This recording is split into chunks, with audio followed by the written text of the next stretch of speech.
Hormang usta aka. Assalomu alaykum. Usta aka, qalay? Yaxshimisiz? Yaxshi. Ishlaringiz yaxshimi? Rahmat, xudoga shukr. Qani? Ishlar qanaqa ketyapti? Bo'ladi, xudoga shukr. Xo'p, oyda ham oxirlashib qoldi.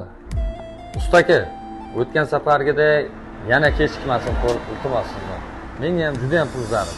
O'shaning uchun vaqt soati bilan to'lov qilganingiz yaxshiroq. Bir-birimizni to'g'ri tushundik degan umiddaman. Xo'p aka, kechgacha pul saqlashga harakat qilaman.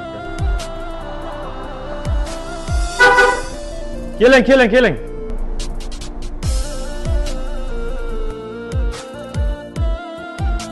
Assalomu alaykum aka. Va alaykum assalom. Aka, sizni Ustixonda yaxshi yog' almashtiradi eshitganman. O'shaning uchun keldim. Mashinamda yog'larni o'zingiz chiroyli qilib almashtirib bering. Bo'ldi aka, chiroyli qilib xizmat qilamiz aka.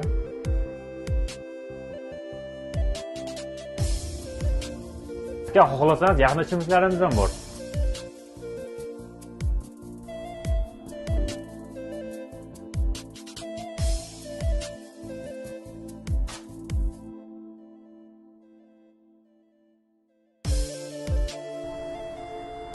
Usta aka, meni zarur ishim chiqib qoldi. Siz bu yog'ini chiroyli qilavering, men tezda qaytaman.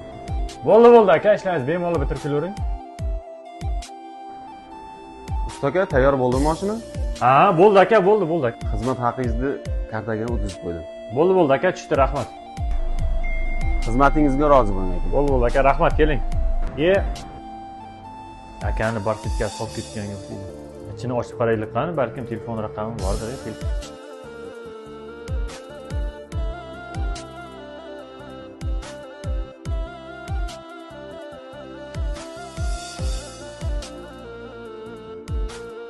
Alo, assalomu alaykum. Va alaykum assalom. Men moy almashtiradigan ustaman aka. Ha, usta aka, eshitaman. Ishxonamda barsetkangiz qolib ketgan ekan. Ichida anchagina pul bor ekan. Yaqinroqda bo'lsangiz, kelib olib ketsangiz. Ha. Bo'ldi, hozir boraman. Aka, mana omonatingiz. Rahmat usta aka.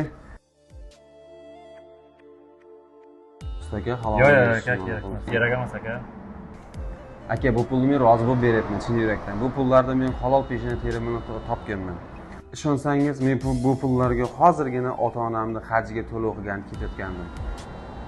Sizdekcha hozir iymonli, e'tiqodli odamlar hozir kamdan kam uchraydi. Menga sizni ishingiz ham, halolingiz ham yoqdi aka. Bu pulni men chin yurakdan beryapman. Arendamni mana Alloh o'zi yetkazdi. Halollikda katta gap bor ekan.